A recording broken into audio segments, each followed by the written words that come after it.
Welcome, everyone. It is time for another spotlight interview here at Deconstructor of Fun.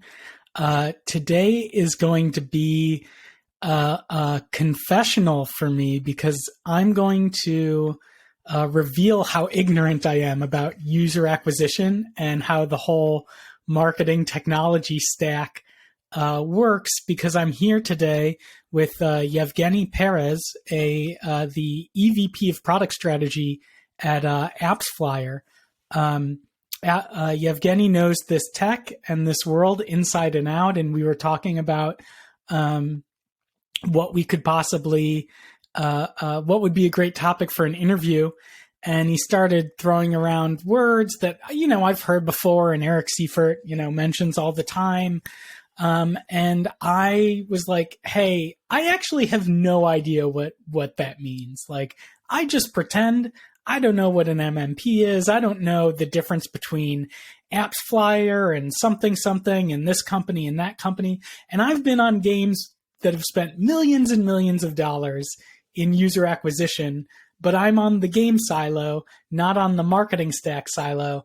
And so I'm just really excited for Yevgeny to be here and to, educate me and listen to my confession of ignorance and help me just become a better game developer, because I'll understand more about this critical component of running modern live service games. So, Yevgeny, welcome to the podcast. Thanks for coming on. Thank you. Happy to be here as you make this confession. Here to support you, 100%.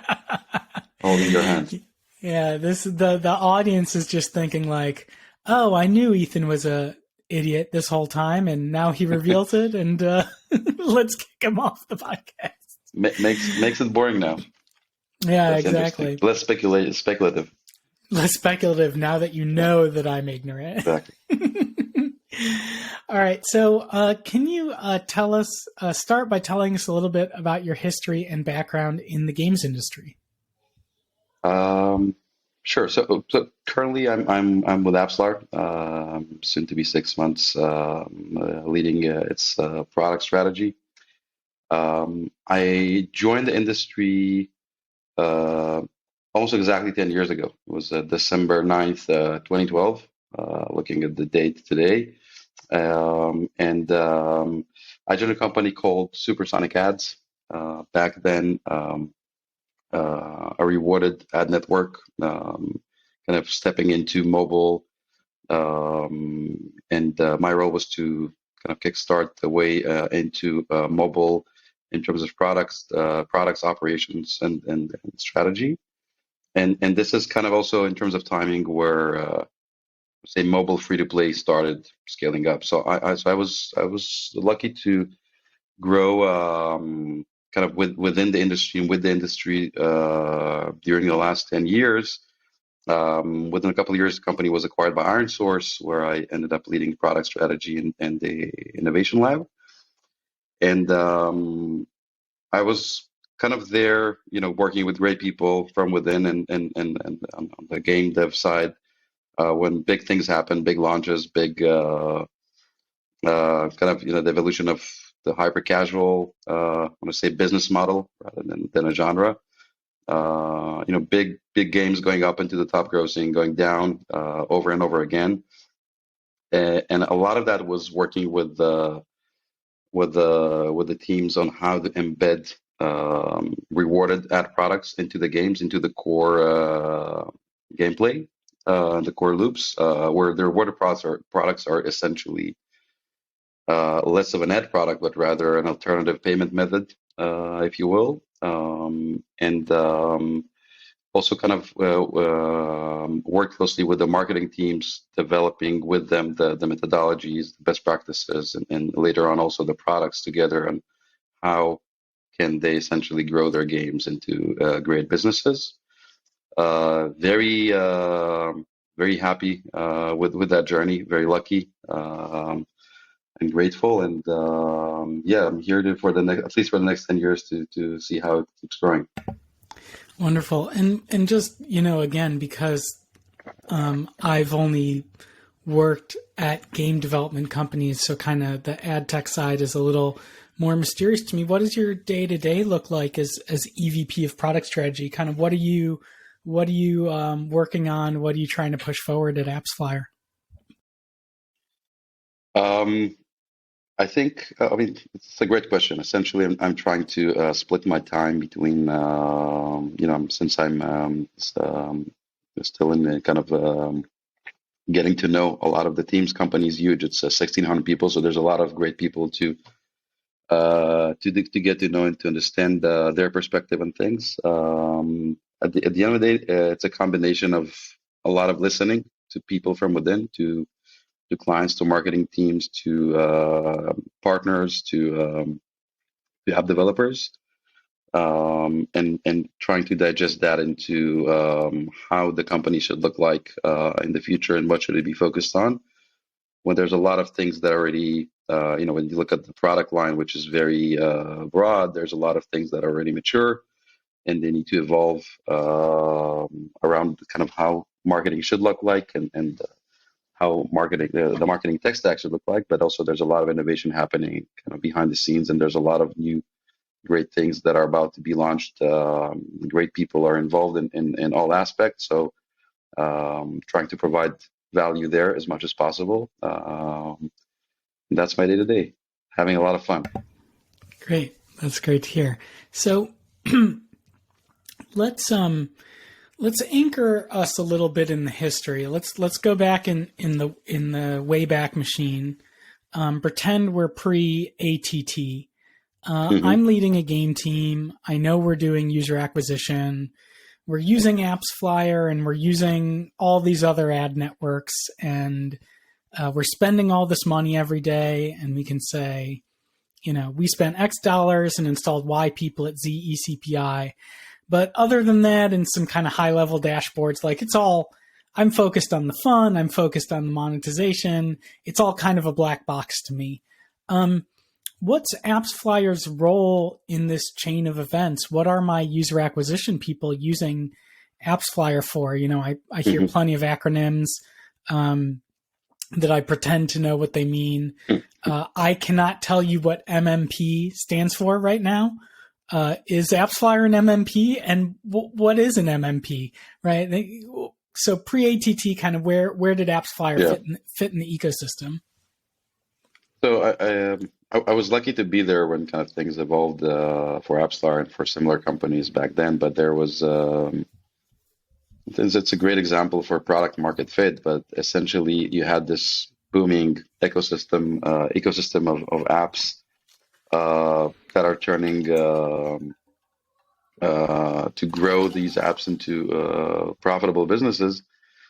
And this is kind of where Appsflyer started back in the early days as an MMP, when MMP stands for historically a mobile measurement partner. I think it evolved into a mobile measurement platform over the years. And that was kind of the initial layer, not only in terms of terminology, but also in terms of the product focus back then. So it was, how do you create this, how do you put the right technology in place within the app itself to measure the user journey properly within the app, and analyze how that user progresses within a game in the context of gaming, but also more important than that, connecting it to the context of the journey from outside of the app. Because in this life cycle of developing a game, as the game is kind of ready to be published and deployed in the app stores, one of the first SDKs that are usually integrated, and I assume you can agree with that, would be this small group of SDKs that are actually there for the purpose of kind of surviving the initial soft launch, making the right decisions. And a big part of that is measuring where those users are coming from, in what context, what creative, what journey. Today it's what custom product page they're coming from, what geo they're coming from, what keyword are they coming from, and in that context make the right decisions. Where do I deploy my resources tomorrow? How do I allocate budgets? How do I decide on bidding strategies? And that was kind of the initial kind of essential layer of the product. And on top of that layer, a lot of innovation has been developed over the years. So the measurement part is just the pipes, but how do you collaborate with all the different players? I mean, I think you mentioned like all these different ad networks, and my marketing team is integrated with this and that. So how do you enable and empower that collaboration within the ecosystem? So once your game is out there, your marketing team starts to invest into growing that game, and everything is kind of working seamlessly behind the scenes. Marketing channels know what's happening. Users see ads, they engage with the product, they come in and they enjoy, hopefully monetize, and so on and so on. Where the decisions of today are being recalculated, reanalyzed tomorrow, and if things are done properly, day over day, the inbound cohorts are growing, and their performance is growing, and they also become profitable. So you can hire more people and make more games. In my games, the cohorts always grow, always retain, always profitable. That's the cohort. That's because how great your games are. Right, exactly. I think actually in that context, it's very interesting because you mentioned your confession earlier on, and I think it's very interesting because a lot of your decisions have impacted what the marketing team have measured. If you're releasing a new update, if there's a big sale happening, some A/B tests gone wild. And on the other side, if suddenly you come in and you look at your analytics and you see this huge cohort coming in and it behaves completely differently, retention is subpar, they're not monetizing as well. So you better know that huge cohort came from this new creative or this new influencer campaign, or I don't know, you got features. Right. So the context of where are these users coming in is also critical for the game designers and the product managers and the monetization managers to make the right decisions for onboarding and live ops to maximize that LTV. So yeah, exactly. it's a very interesting. I am familiar enough to, I've been there a number of times, either as part of the team or a team leader when, you have a day and just it's like the retention looks like dog shit today. What happened? Day one retention is terrible. Yeah.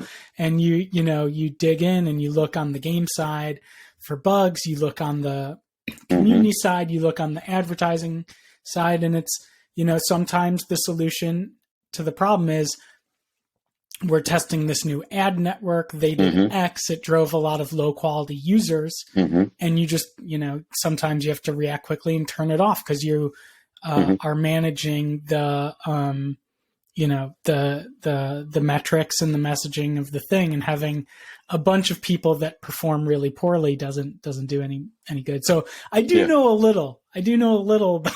So you do know some. You do know some of that. Yeah. I think it's interesting because sometimes the reality is that there's sometimes the equilibrium. If the marketing channel found this new super profitable channel that it's just driving a different behavior than you were used to, so perhaps that requires treatment on the product side. So perhaps readjusting the onboarding, making things easier, adjusting pricing, whatnot. So sometimes the equilibrium is not necessarily maximizing the retention and monetization metrics, but rather kind of the overall business metrics. Yeah, absolutely. So, all right. So now I've got a little more bearing, a little more knowledge about the world pre-ATT. How has the Appsflyer platform adjusted as the various versions of SK Ad Network have rolled out? I think we're on version 4 by now, and I, as part of the DOF team, I know we talk about this all the time. It's one of the biggest ongoing stories in mobile game development, and everybody is trying to adapt and change and perform in this post-ATT world. So, how has Appsflyer adjusted? How has the platform and product offerings changed? Yeah, I think you just reminded me that my first DOF episode was a couple of days after SK2 was announced at ATT. I think that was like 2.5 years ago. Yeah. That was A a lot big has episode. A changed, lot but of people listen to that one. That was well. I'm sure they left it as clueless as they came. But yeah, I mean, it was an interesting period in time, and we're still in the midst of that transformation, which was very interesting for the industry as a whole. And I think that, I mean, SK is a part of that. I mean, there are the changes on this on the track of privacy of how how the digital ecosystem should be designed in a better privacy preserving manner. And SK Network was one of the frameworks introduced back then and evolved since 2.0, 2.2, 3, now 4. I mean, the interesting part for us is that it created this additional framework, another measurement framework that creates another perspective. And as things have evolved, and I don't want to go into too many details, but the implementation of SK and hence the amount of listeners to that episode, I assume, raised a lot of questions. So not only in terms of how do I implement that into my organization and make the right marketing decisions based on that framework, which in terms of adoption is still very far from or not even getting close to that being the single framework. And we address that with our single source of truth product that I guess I'll share in a bit. But the the implementation required a lot of handholding and a lot of thought invested in how do we allow for the average app developer to implement SK Network in terms of managing the signal sent to through Apple to all the different marketing channels called the conversion value. What is the best strategy and how to implement that and how to communicate that properly? It's very similar to what I mentioned earlier around how do we collaborate or enable collaboration between the app developers and all the different partners that they engage with on the behalf of the developer. A lot of innovation has happened there for us, and a lot of interesting adoption over the last years that evolved into this point where we can confidently say that in this balance, and I think in that episode 2.5 years ago, we discussed kind of this balance between being privacy centric and having actionable insights. How will that balance evolve for the sake of the market? And we can confidently now say that we believe it's not a zero-sum game. So you can provide amazing actionable insights while still doing that in a privacy preserving manner. And a big part of that is at the end of the day is marketing teams, especially marketing teams, make their decisions based on aggregated metrics. So they look at a certain campaign, a certain creative, a certain cohort. They look at how much they spent, how did that, what did that turn into in terms of yield, and make these optimization decisions, whether it's changing bidding strategies, changing bids, allocating budgets, optimizing creatives, exploring new channels. And all of these decisions are done on an aggregate level. It doesn't really matter whether a specific user costs $12 that came from this ad, but rather the whole sum of the context of where did that group of users come from and how did they perform for that action to be actionable tomorrow morning for optimization's sake. So the development of our conversion studio kind of supports the how to allow app developers to implement the signal properly.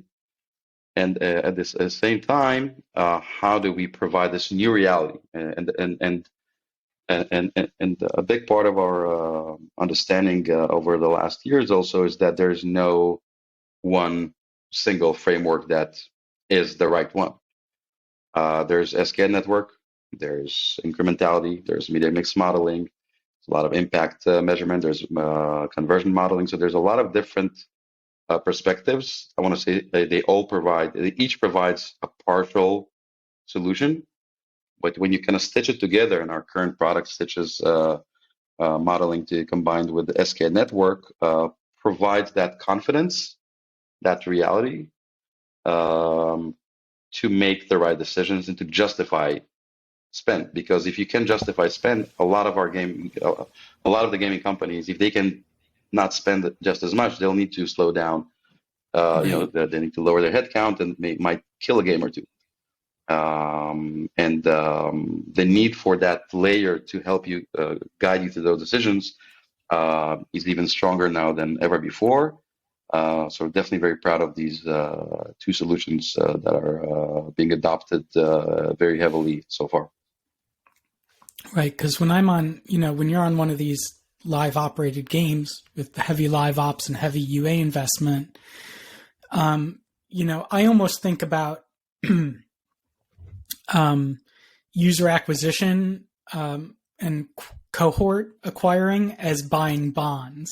Like that's kind of the model in my head. Is it's almost like you're buying a bond with a variable daily dividend. You're making an investment, and depending on the type of game and how retentive it is and how it monetizes, you might have a game where your bond, breaks even 90 days from now, 180 days from now. If you're, those are really good payback windows. If you're like a mid-core developer, it might be a 360 day or 720. I've heard companies buying against 720 day payback windows, right?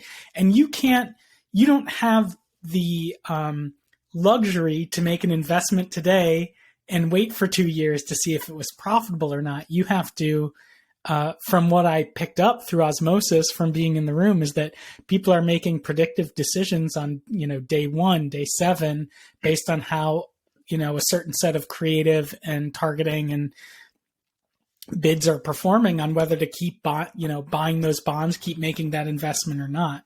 So the more, it's one of those things where you need as much information and the best data as you possibly can to be making these investment decisions and having confidence that you can keep spending the money and that you're not just setting it on fire. Yeah, spot on. That's the challenge that we're after. A lot of investment there into modeling and providing that visibility. Combine everything you said also with the macroeconomic downturn, right? And how these bonds, like these cohorts that were acquired 6 months ago or a year ago, that you were assuming that they will spend this much by now, a lot of these cohorts will never be profitable, will never become profitable. And in some games, it really impacts live ops and the economy of a game over time. Sometimes might generate more damage than good.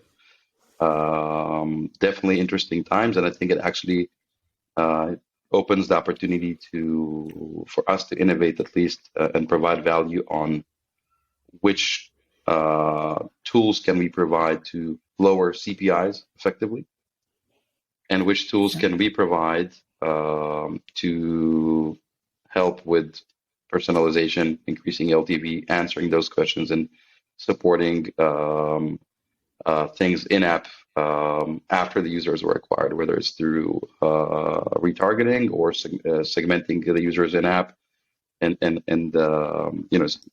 think about it even in the context of where the users were acquired. So there's a lot to do there, especially now when the pressure is on. I think also on the level of helping the teams that now have less resources, less hands on deck, to execute throughout all these tasks. So how do we productize and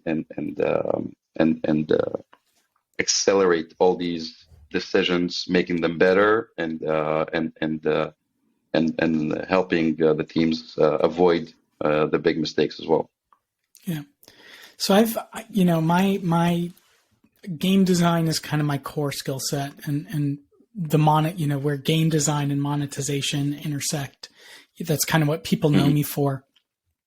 And so this whole time, as I've been following the ATT changes and how it's changed user acquisition, I have a view, and maybe it's a naive one, that the result of these changes in targeting basically mean that one, game devs need to create better ads, better creative to compensate for worse targeting tools.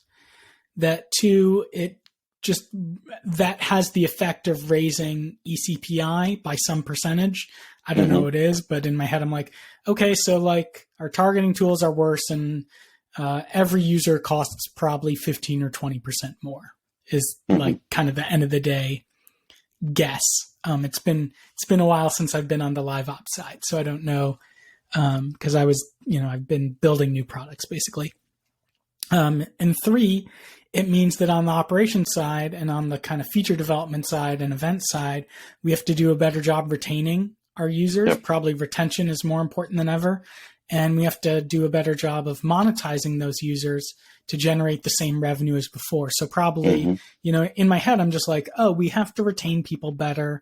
We probably have to be a little more player focused, a little less harsh on the monetization side, and make better ads, and that's how we get to the same performance we did before. From your perspective, am I right-ish? Is this totally naive? Like how, nuts and bolts of it, how has this change affected how live operations happen and kind of how the ROAS models all work? Yeah, so you're completely wrong. No, I'm just kidding. It's a nice way. Finally, someone is telling finally, truth to power, right? Yeah. No, so I think it's a nice way to simplify the challenger. So one of the outcomes of ATT, and ATT is just one part of many big things that are happening within these last couple of years that are transforming our industry, is the ability of certain marketing platforms, acquisition channels, whatever you call it, their ability to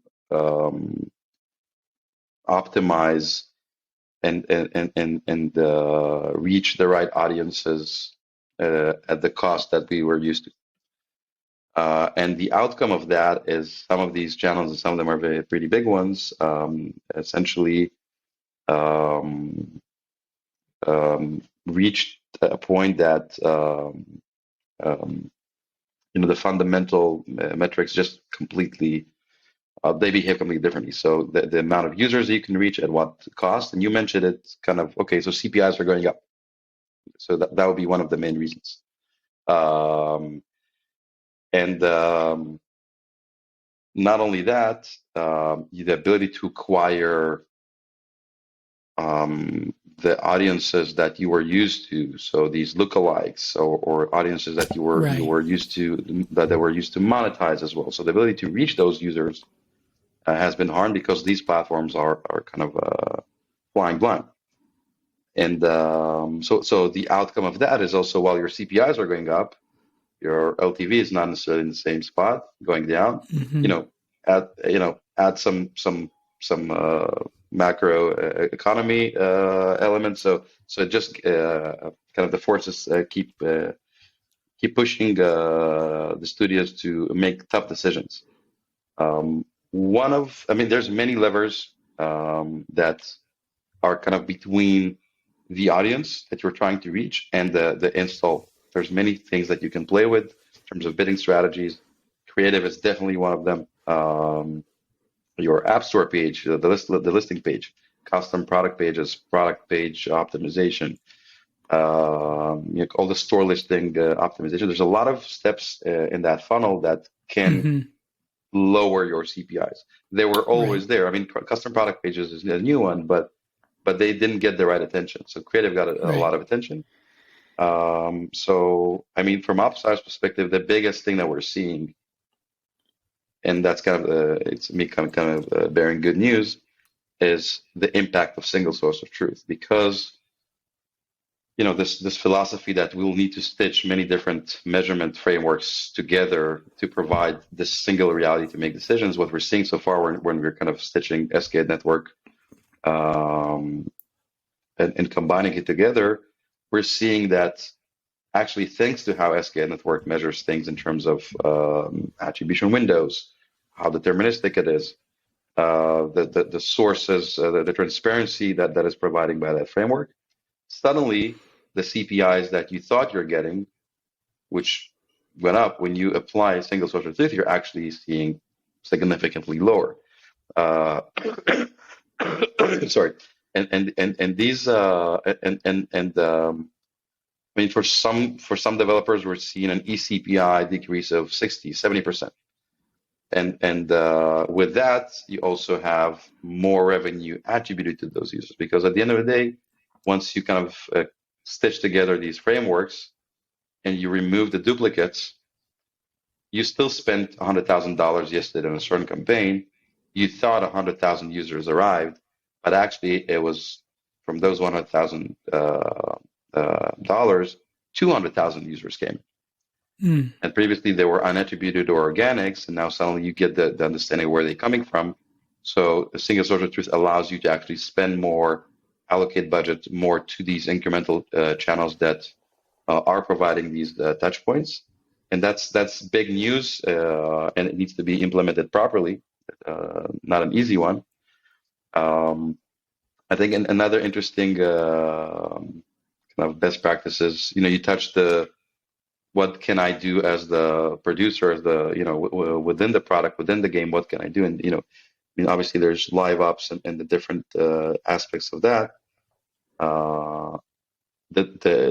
Appsflyer fuels a lot of the in-app audiences. I mean, our SDK is there.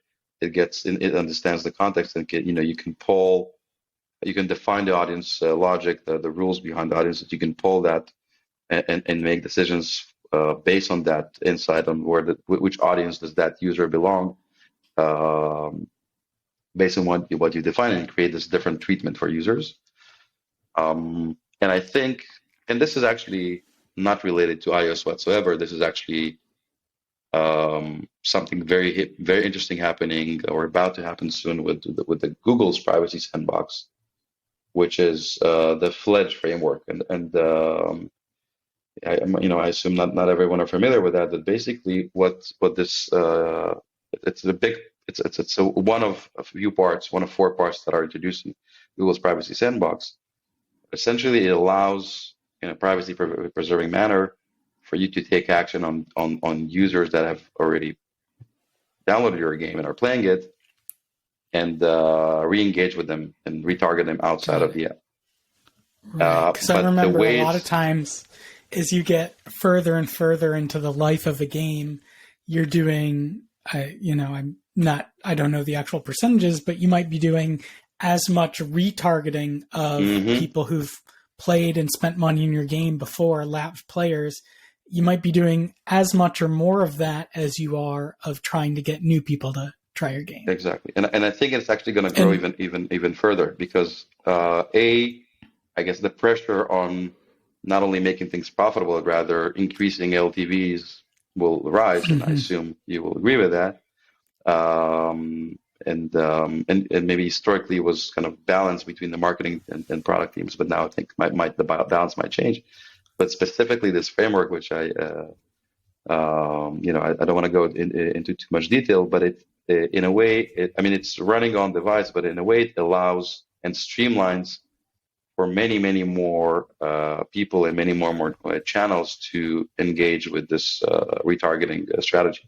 Because so far it's been quite a headache, and most studios have not implemented it at all or at scale.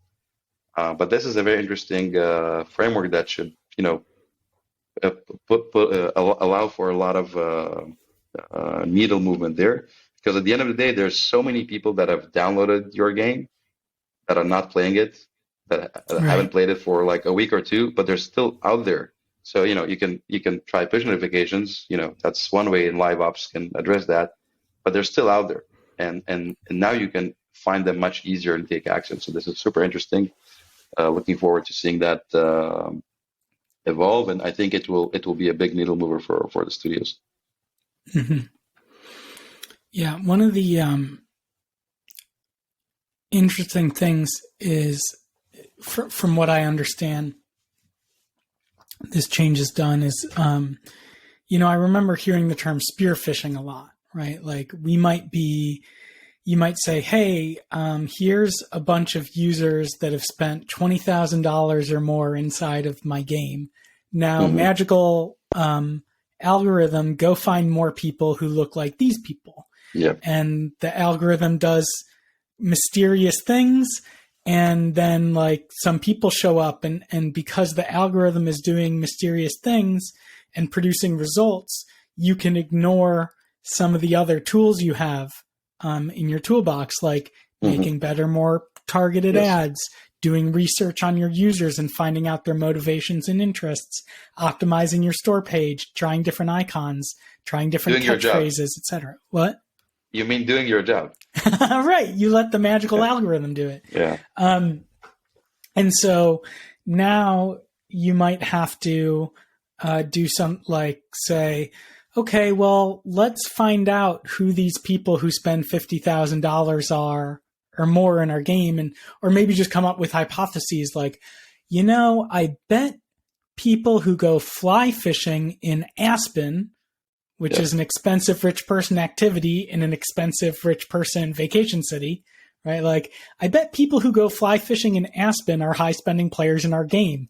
What advertisement can we craft to try and reach fly fishers in Aspen or who've been to Aspen, right? Yeah. Like, you have to do the work that the magical algorithm did, right? And that's I think also, you'll get less of them in your game, so the game will change. Economy will change, onboarding will change, live ops will change. It's less relying on these, whales that were, the spear phishing strategy. But eventually it will be harder. So we'll need to adapt. That's the fun part here. This challenge. Yeah. So you've used a term a number of times, single source of truth. Can you explain what you mean by what do you mean by single source of truth, and why is it so important? Sure. So I guess the in a sentence, I touched this earlier, but it's the evolution of privacy and how it impacts our industry allowed for it allowed different measurement frameworks that most of them were already there. Even SKAd network was there, I think, since 2018. But it opened this or forced the industry into looking at different frameworks and kind of looking through them and seeing a certain reality. And each framework provides certain answers in a certain way. And there's plenty of them, and I'm sure there will be new ones developed over the years. But it's very easy for us at this stage to say that there's no single measurement framework that answers all the questions. I mean, it's very easy to understand, how much money was spent and where, but to understand the impact of those of that investment in each lever that was applied, the bidding strategy, the creative, the Aspen fly fishing strategy, whatever it is, understanding its impact, each framework will provide a different answer. And at the end of the day, you have these, you have the marketing teams making very big decisions in terms of resources. In many cases, it's the biggest expense of a company, spending 6-7 figures a day sometimes. And they need to trust the reality upon their making their decisions on. So whatever they're seeing and making decisions, if they made a certain decision based on what they saw, and they are expecting a certain outcome, if they come the next day or the week after and that outcome did not occur, sometimes a big part of that is that they were only looking at a partial reality due to using a single framework or kind of putting all eggs in one basket. And when you combine that with understanding that this privacy versus actionable insights is not a zero-sum game. There's when there's many different frameworks that are privacy preserving that are being deployed. The answer has to be a single reality for you to make those decisions. Because if you go to certain, you ask the same question to different frameworks, you get a different answer. How do you make a decision? And stitching different frameworks is an interesting Rubik's Cube challenge. And kind of our initial take on that is combining SKN network with what people are used to, and actually utilizing the SKN network itself to stitch the data and kind of mark the duplicates. And the outcome is I mean, just by looking at the adoption, understanding how positive it is, and the big part of it is just because it allows, in a trustworthy way, people to make better decisions the next day. There's a good explanation of how that, black box works. It's building the right trust to make those decisions. And it's an ongoing process for us to keep evolving it. We'll have a couple interesting releases coming up soon to provide this depth and trust in that to make it even more actionable and embedded into the day-to-day of the marketing teams. Yeah. So let me see. This is where my ignorant superpower comes in. I try and see if I actually understand what I heard. If I understand right, what you mean is, let's just pretend I'm running ads on two different networks. Mm-hmm. And on one day, I see from my in-game analytics, I had 5,000 installs. Mm-hmm. Right?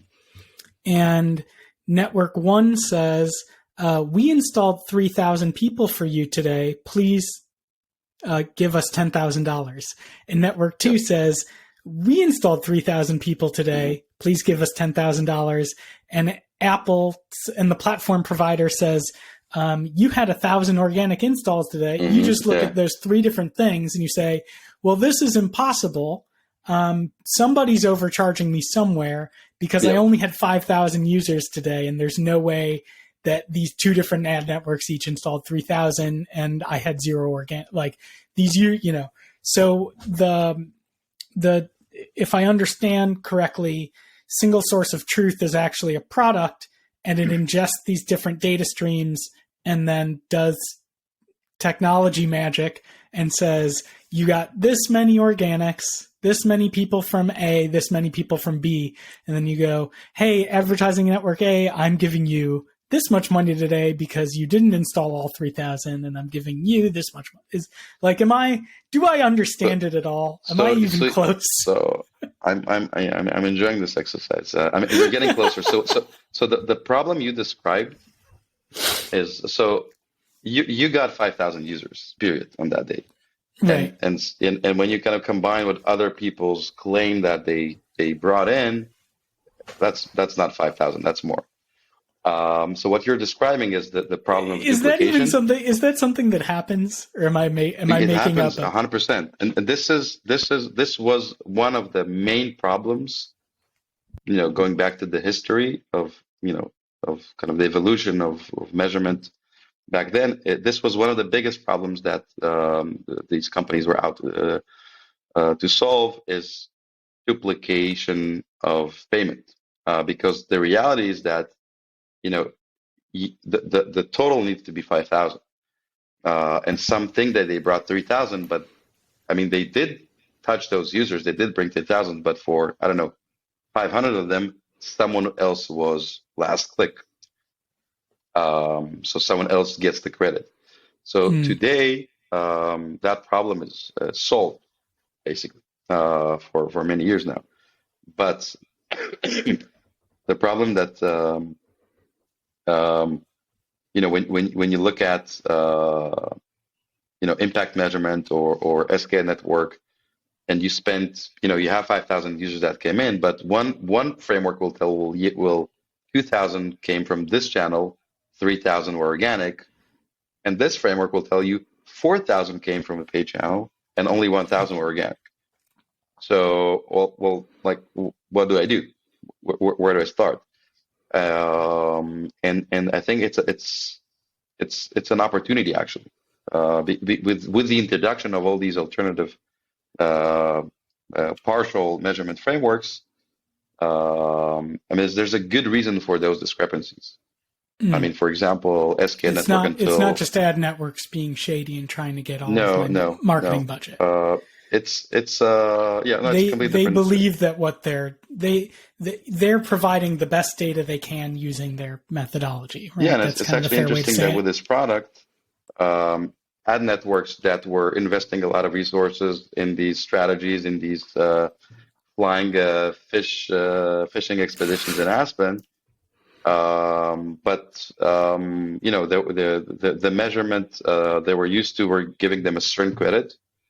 But when you look at SK Network, actually it thinks they deserve 2x the credit. So it's very interesting that a lot of these marketing efforts get the credit that they deserve with this new combined stitched reality.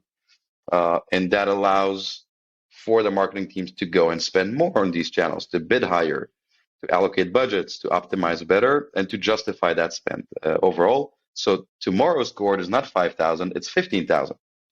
And it's critical for these teams, obviously, if the right actions are being taken based on the right decisions.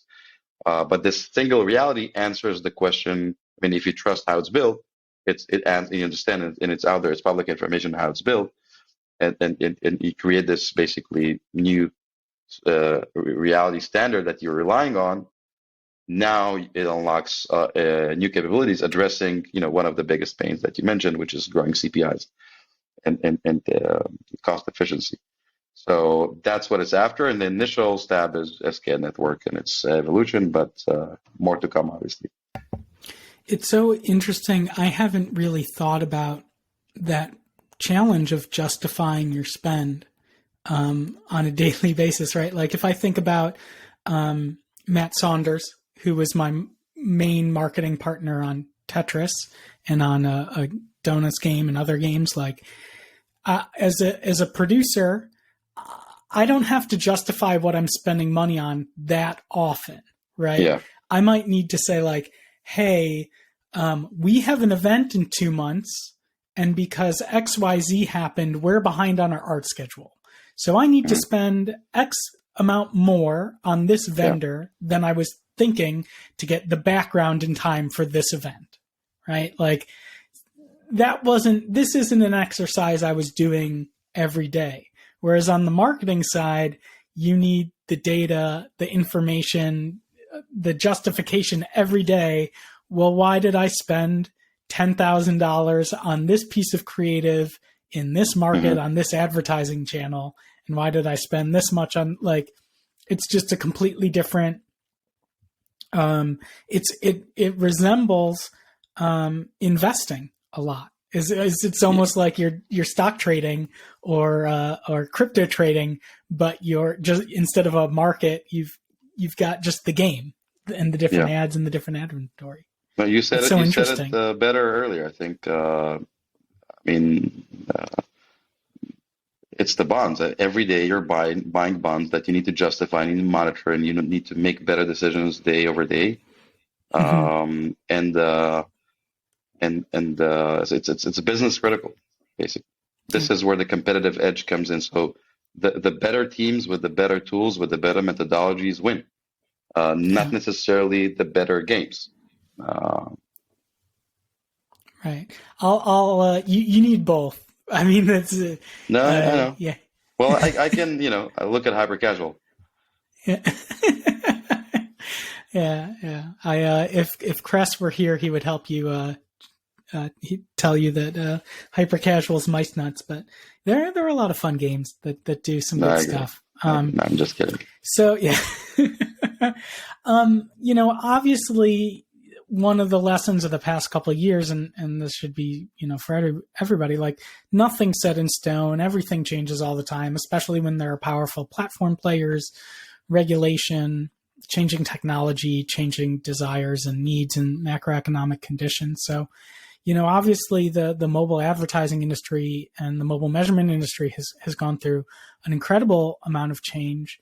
You know a lot more than I about what's coming down the pipe from Google and Apple and others. And, how do you, when you look ahead to 2023, how do you feel like measurement will continue to change moving forward?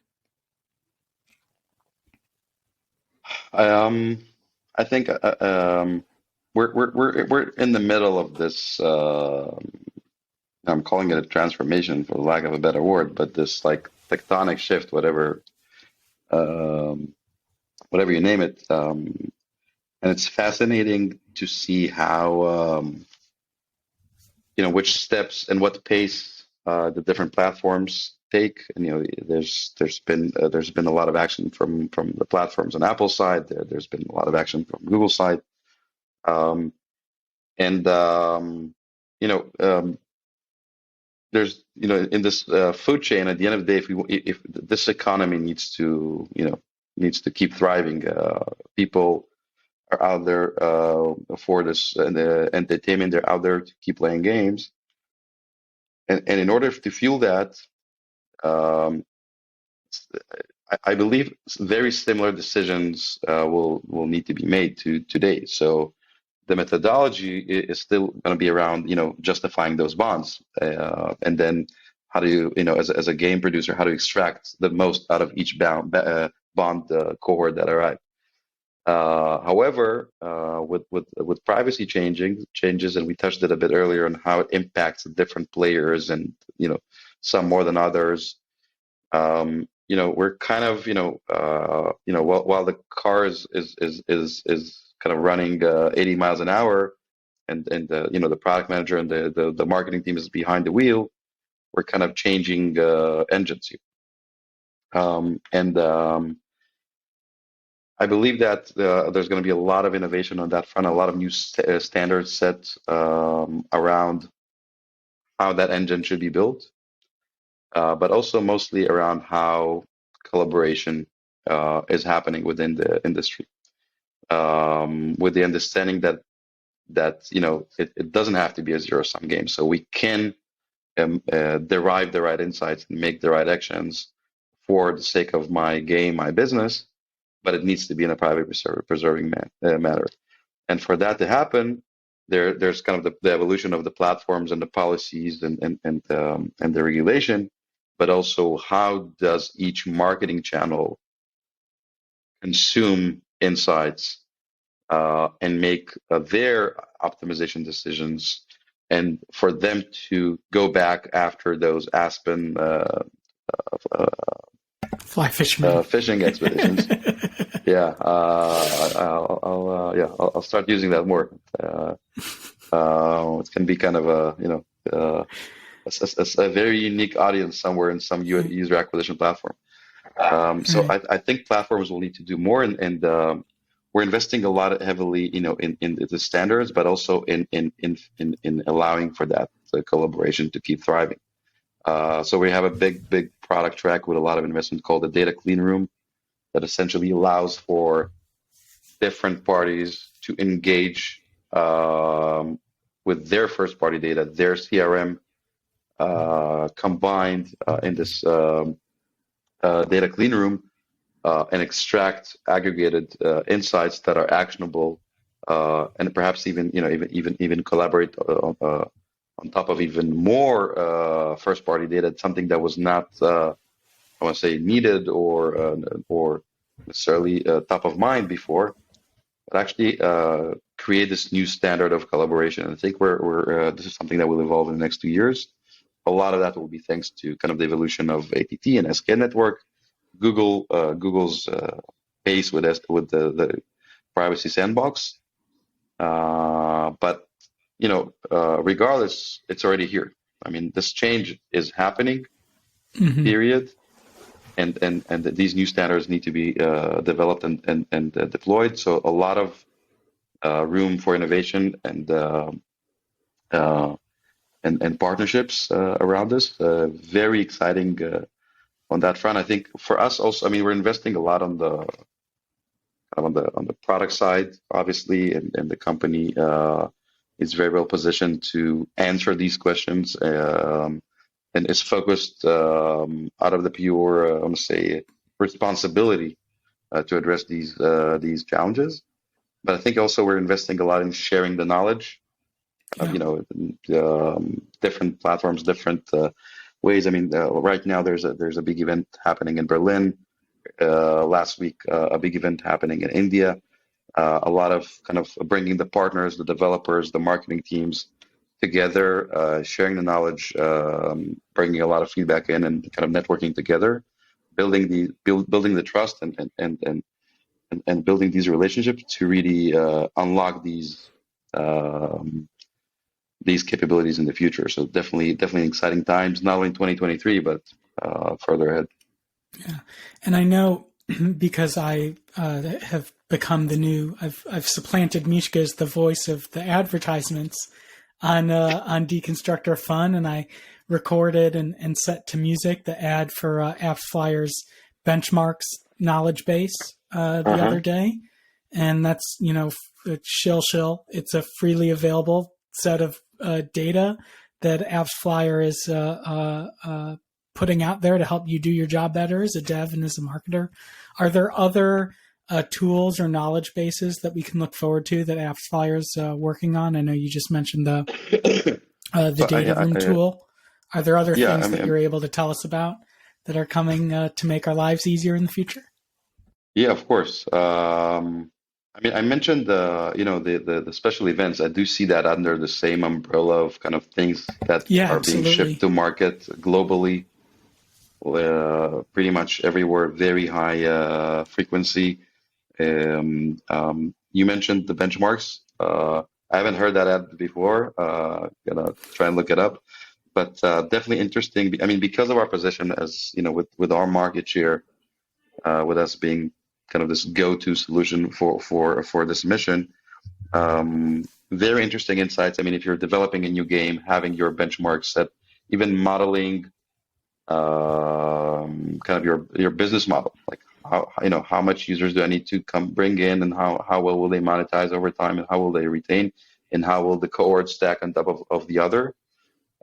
We have the performance index, which comes out every 6 months, I believe, that helps guide the marketing teams on which channels they should be engaging with, for what reason, and kind of providing these benchmarks on the partner level. Obviously, a lot of investment on the product side into part of this single source of truth is also different user journeys. So people engaging with connected TVs, right? So that's not something, for example, SK supports yet. So a lot of investment on this multi-platform approach, consoles, TVs, the different touch points, different journeys for the users.